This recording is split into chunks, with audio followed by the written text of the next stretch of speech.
So we were right in the middle of the discussion about chemical and biological agents before the break. So we discussed what is a chemical is all about, and we shared one of the project scenario, how to handle the chemical, especially loading, unloading, stacking, destacking, and especially some of the safety precautions even at the roadside while transporting chemicals from one city to another. So now let's see what NEBOSH is guiding us, as per their theories and all. So as usual, some of the learning objectives, we're going to discuss the classification, the forms and the health risk of exposure to hazardous substances.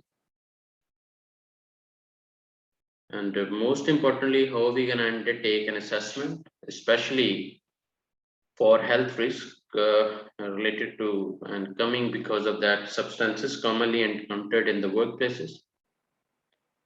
We'll discuss the limitations and occupational exposure limits, including the purpose of long-term and short-term exposure limits.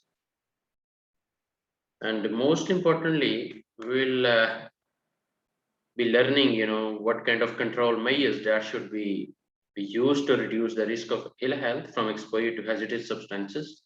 Because ultimately the benefit of or even the purpose of hazard recognition or risk assessment is to make sure we put comprehensive controls to reduce or to minimize or even to eliminate some of the hazards.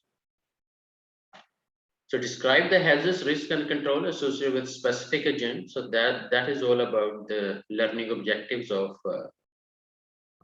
element 7.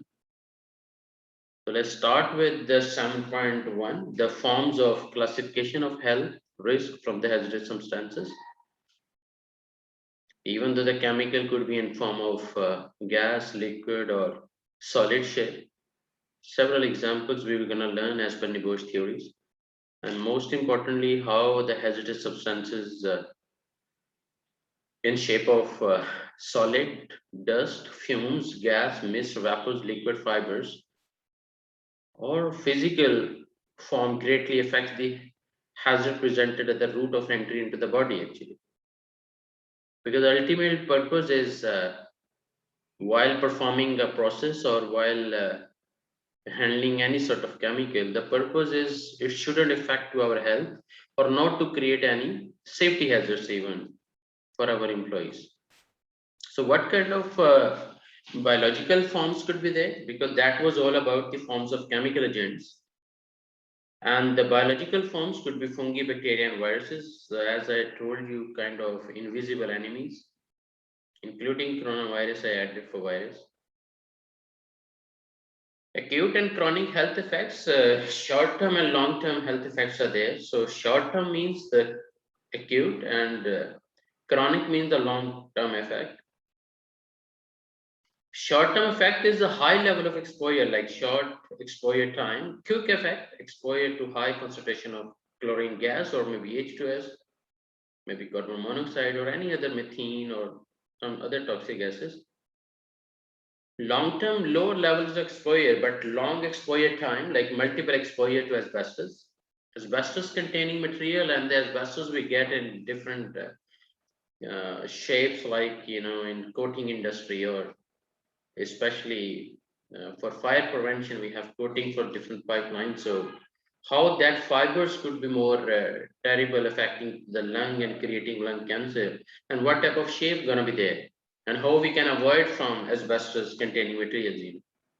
But anyhow, the both acute and chronic effects could be organic, solvent, or like examples are organic, solvent, and alcohol. We can define classification of chemical hazards to health in 3 important categories, like physiochemical effects, health effects, and environmental effects. It's not like only the damage to our health, even to the environment, even physiochemical effects like highly flammable, explosive, oxidizing. That is why we have labeling for each chemical, and we call it part of HAZCOM program, like hazard communication.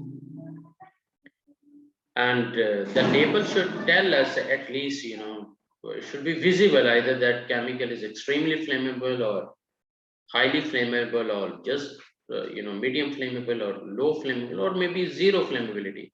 Same way explosion and all that oxidizing factors. Health effects, toxic or could be carcinogenic, means cancer. Environmental effects, harmful to aquatic life. And we can get some further informations or kind of knowledge from European regulations number 1272, like 2008, on classification, labeling, and packaging of substances and mixtures, like CLP regulations. So I'll try my level best to download all these regulations and share in the WhatsApp group. So the classification and different types of chemicals and how it can have acute and chronic effects we have discussed. So some way or another, the chemicals are definitely, creating some damaging to our operations, to our machines. Let me give you an example. Imagine you purchase some pipelines for 20 years. The shelf life or expiry date of those pipelines are 20 years, but because of H2S underground, and that coating was not sustainable in presence of H2S, and the pipelines are damaged because H2S is corrosive, can create kind of corrosion, and within few years, maybe the pipes are over actually, while the investors or the top management, they invested money for next 20 years. But because of poor safety prevention system or poor understanding of safety regulations, we couldn't give proper care to those pipelines. And instead of 20 years validity, we expired those pipes within 5 years. So 15 years loss in terms of, because you invested money for 20 years, but within 5 years, that pipeline is no more because of H2S. Even coating was there, but not resistible to such environment. So I hope it will give you an idea how the chemicals, a kind of biological agents, can affect not only to the assets of our company, even to the human being, all our stakeholders, same way the environment, as well as overall effect on the business itself. We truly have to be careful about chemical and biological agents within our business operation.